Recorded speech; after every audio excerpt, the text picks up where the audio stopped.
So it's been a little while. Wow, yeah. Since any updates on the game or the channel. So apologies for that. Hoping to give some quick updates here today. It's going to be a little bit of a kind of off the cuff sort of thing. Just giving some quick updates, not really any kind of script here. But, you know, it's been so long that I kind of just want to get this out there rather than waiting any longer than I already have. So yeah, quick updates on the channel and on Even Heroes Die. So I guess first off, the big one, Even Heroes Die is not canceled. It's still being worked on. I've been meaning to talk about it, but I've kind of gotten stuck in this sort of weird loop where if I wanted to make like a new devlog, I really wanted to talk about something meaningful, like boss fights or designing the game loop, or just some cool new mechanic that sets the game apart. And I want it to be something that people can learn from and maybe take away some ideas of their own, or at least come away more interested in the game than they were before. And so now it's kind of been long enough since the last devlog where I kind of have this internal pressure of like, well, if I post something now, it better be good. But I don't really have like any major success stories that would really make for a good start to finish kind of story about learning and growing as a developer. There's a lot of ideas and changes that I'm toying with, a lot of things that are kind of in development, but nothing really with like a satisfying conclusion that I can kind of tie a neat bow on. And so it turns out that this pressure I put on myself to develop something end to end just so I can make a video on it, it turns out this isn't actually a good motivator for actually working on the game. Usually I write out a big script, try to make something a little bit more polished. We're just going to go for it today. Just a free-form talk about where I'm at with the game, where I'm thinking about going with it, maybe even how games I've been playing recently have influenced these thoughts. So Even Heroes Die. Kind of reminded of that Twitter post where it's like, no one told me when I started game dev that you actually have to finish the damn thing. And it's true. The game is in kind of this weird phase where I have all these individual pieces, and I'm just trying to arrange them in a way that feels like a finished product. One that's actually satisfying to replay, die over and over again, even without these major meta progression elements. And so one aspect is definitely just learning to limit scope, right? So, one day I'll have a cool idea, I'll start toying around with it, then I'll make a proof of concept, and it's like, cool, now we have another weapon, or another ability or whatever. But, it's not just the proof of concept. Now I need to at some point to make like 20 more of those or whatever. Another example is with like the level generation. So for each new ability you can find, I have to create these level templates and have it for each possible direction you might be going in. And so that's like 4 different directions right there, 4 different templates, just for one new ability. And that's if I don't want, to have variety, to have multiple options for each direction.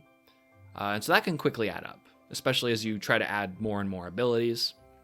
So I've been looking in this way to kind of find these spots in the game where there's this exponential growth, this explosion of new content I need to create, and find ways to kind of cut down on it. So I've set a rule for myself. For any new idea that I want to try to add, I need to cut something else, or it needs to solve some kind of other problem that the game already has. Basically, I just can't keep exponentially growing the number of things that need to be done, otherwise I'll just never finish. I've also been looking pretty closely at the amount of randomness and information that's given to the player. So before, you can kind of just pick a direction where you want to go in, the city, the mountain, or the forest, and you have no idea what you're going to find, basically in any direction. And so I do like the freedom of choice. You're not just doing the same area as your opening level every time, like you might in, say, Spelunky. But if you think about it, if you don't have any information about what you're going to find, it kind of doesn't matter which direction you go in. Like, you might know, oh, the forest has these kinds of enemies, but it doesn't really matter. right? Like if you don't know what you're going to find, you're just kind of along for the ride. If you think about if you were playing, say, like Slay the Spire or Monster Train, it would be like if every node on the map in these like map choices that you're making was just a big question mark. It'd be like, well, it doesn't matter if I go left or right. I don't know what I'm gonna find either way. So why are you even giving me a choice? So here's kind of an example of the idea that I'm toying around with. Let's say each area has some more consistent kinds of obstacles. So say let's say the mountain area will always have some treasure that's locked behind an ability that lets you jump higher. Say a double jump, but it could be another item that lets you jump higher. Following that, let's say each area reveals the movement ability or the upgrade that you'll find in that area right from the start. And alongside that, it reveals one of the treasures, say relics or vials, in that area as well. So now right at the start, you can decide, well, okay, I can go to the forest and maybe find a double jump. I can go to the city and find maybe an air dash. And you can also get tempted by the revealed item that's in that area as well. So maybe you know, okay, well, I really want to find a relic. And I see that the city has a relic. But you also start with the air dash if you go to the city. And so it's kind of giving you this this idea that you're planning your run kind of right from the start. You're kind of thinking about which direction you might want to go first. And this will become easier to do as you gain familiarity with each area and the kind of obstacles that you'll find, which rewards knowledge. So let's say right from the start we see, okay, forest has a double jump and it's going to have some gems that I can find. So we go to the forest, we find the double jump. Now, as we're exploring the forest, we may find other treasures that are locked behind other abilities. And so we now have to decide, once we've kind of made our way through the forest, do we want to proceed to the forest dungeon? Do we want to go and now take the new double jump ability we've gotten and explore the mountain and kind of go to the mountain and get the new items that we can find there? Or do we want to go and find another ability that's going to give us the items that we've now revealed on our map by exploring the forest that we know we can't reach yet? And so we're kind of feeding the player more information about what options they have as they proceed. So in the beginning, you can go in 3 directions, and then based on the choice you make there, you kind of have 3 more choices about what area to proceed to. And by giving the player little tidbits about what they'll find in each area, we can kind of make that choice interesting and make them kind of have a role in planning out their own run rather than just having it not really matter what direction they go in at any time, because they don't know what they're going to find. And so it's an interesting balance that I'm kind of thinking about, where how much information do we give the player and at what time? Because if we just give them everything, it's kind of overwhelming, and you're spending those first 5 minutes just looking at the map and trying to figure out where everything is. So we don't want to overload them. But maybe we can, let's say after you choose the forest area and you explore it a little bit, maybe you can find a little fortune teller or something, and he'll reveal a couple more items in the other areas. So now, as you're revealing the full forest map, you're also getting to see a little bit more of the other areas as well. So you're able to make a more informed decision about where you want to go next. So that's all pretty theoretical, and it's not really a huge design change from a coding perspective. Like, all those pieces are kind of already there for the most part. It's really more of just when do we reveal what information to the player? But that's huge. That makes a huge difference. So it's not just a matter of coding things. There's a lot of interesting design decisions that need to be made as well. So assuming all of that pans out, I think I could probably make a pretty good devlog just kind of going through that whole process. But this has kind of been more of a sneak preview, if you will. I've also just been taking a closer look at the incompatibilities between roguelikes and Metroidvanias. Obviously, there's a conflict. We've known this since devlog 0. That's the whole point of the project. So I'm not just going to switch it to a traditional roguelike. If I did that, might as well just give up. There's no point to this whole project. But I still need to be careful and aware of some of those weaknesses. So like with a Metroidvania, you're expected to kind of explore the whole map. That's what you would do to be optimal, to be the strongest version of your character.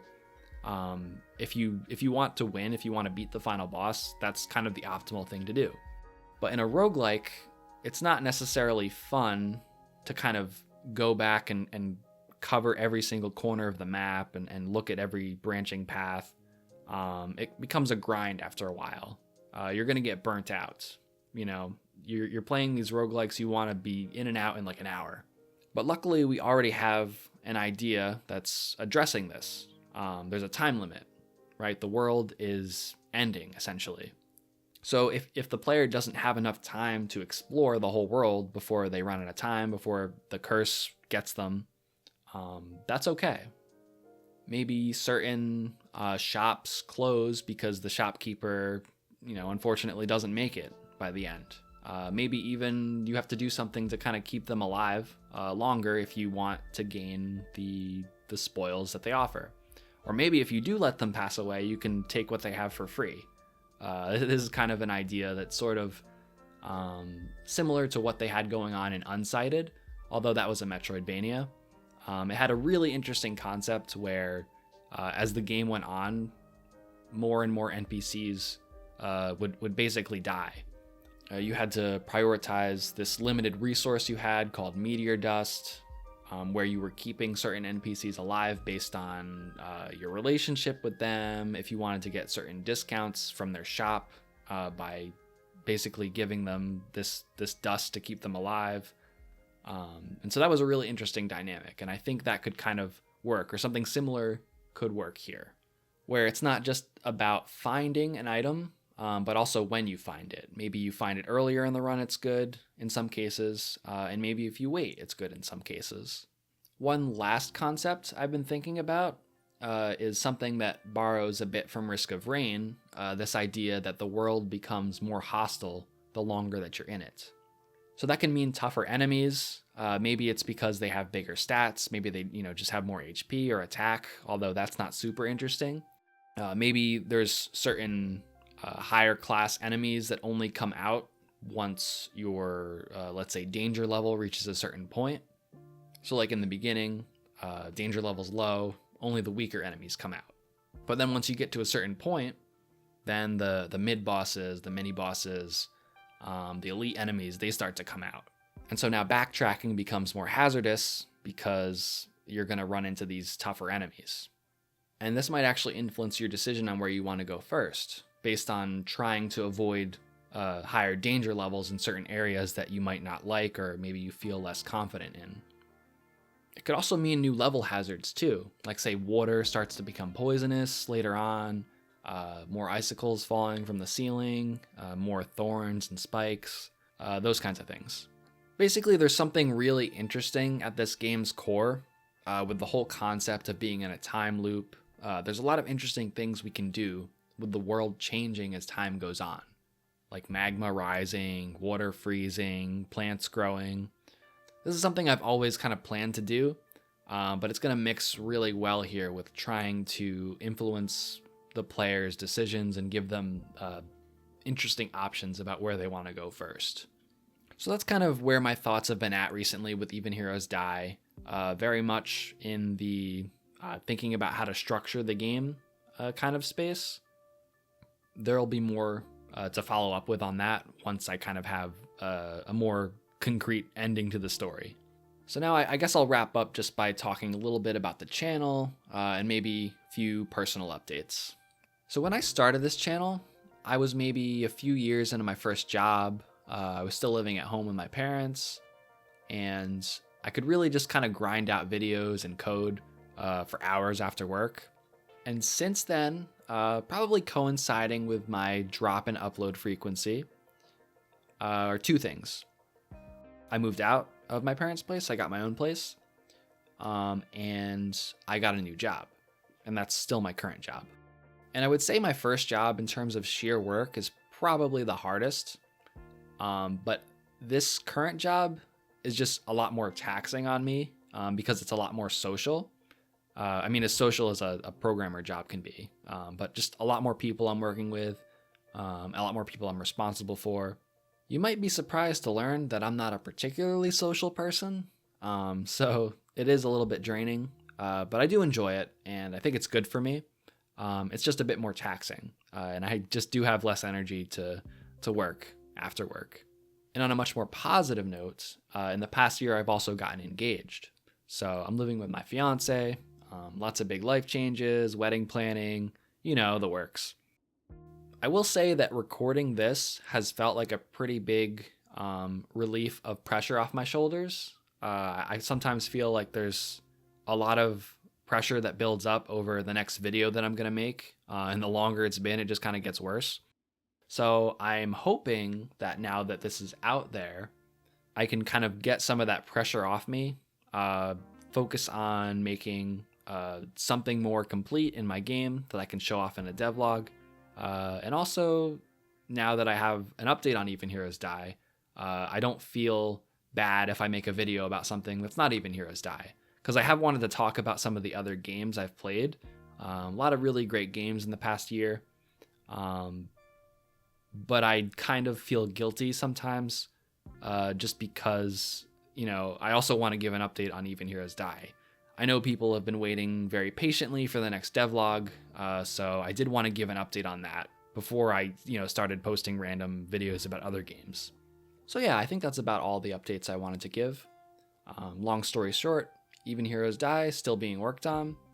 More devlogs to come once I have a more complete start to finish journey to tell about a certain aspect of the game's development. And I'd love to make some more videos about games I've been playing recently. I keep thinking about the top games I've played in the past year and just like little snippets of what I'd like to say about each. So I might do just like a video on that.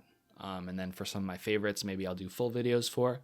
I'm not sure yet, but I would like to talk about video games more, because I think it's really useful for me as a developer to kind of break down the games I've been playing and kind of analyze what it is I like about them so much. And I think it gives me some insights into my own game dev process. So hopefully more to come on that as well. But for now, thanks everyone so much for your patience, and hopefully the next update will come sooner. If there's one thing I swear to you, dear viewer, as sure as it is that I will beat Cosmic Ocean, there will be another video in less than a year.